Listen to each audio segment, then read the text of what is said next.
Alright guys, so here's a quick video about breeding superworms on a small scale if you just have a couple of animals to feed. This is what I use for the bedding.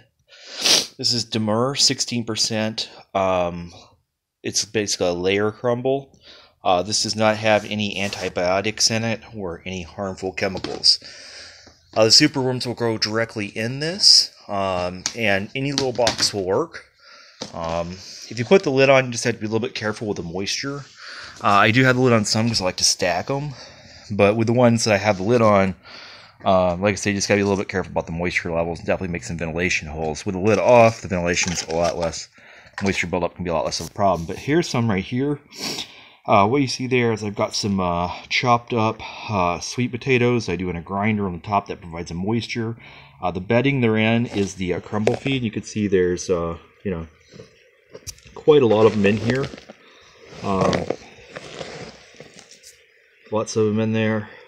Probably too many. Probably need to feed off some so that there's some more space here as they're growing bigger. So that's one little bucket I have of them. Another little bucket here. This one still got some living beetles in it. So this is going to have a small larva in it. You can see there's some of the beetles have died, but some of them are still alive. I don't know if you're going to be able to see the worms. They're going to be small. See if I can find some.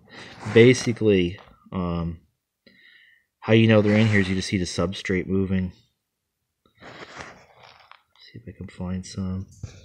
Not sure if you're going to be able to see the worms.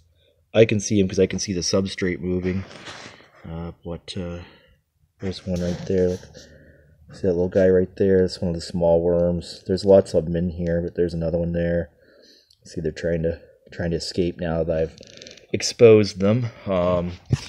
Here's another bucket of, these are going to be medium or large size. I can't remember which they've grown up into now. You can see lots of guys in here. Again, this is the Dumor feeding mix, and then actually those guys are pretty large. And then the chopped up carrots or sweet potatoes. To breed them, what we're going to do is got some of these little cups. These are Jello shot cups. They're pretty inexpensive. I just make a small hole like you can see there in each one.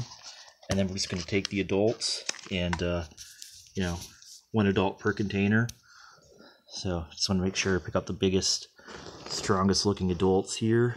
And we'll get the best genetics and we'll make sure that they're ready. If you put one in there that's too small, they won't metamorphose. So that's basically what I'm going to be doing through today, is going through and starting another colony. These are just as easy to take care of as mealworms. Just make sure they have to have moisture to really do best, although they can go for quite a long time without moisture, but you don't want the bedding to smell sour. So other than that, I found these guys are pretty forgiving about the temperatures.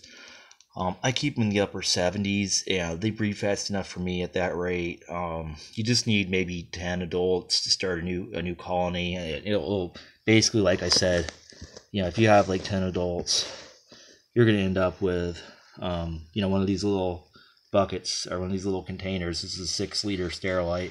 It'll be completely filled with adults.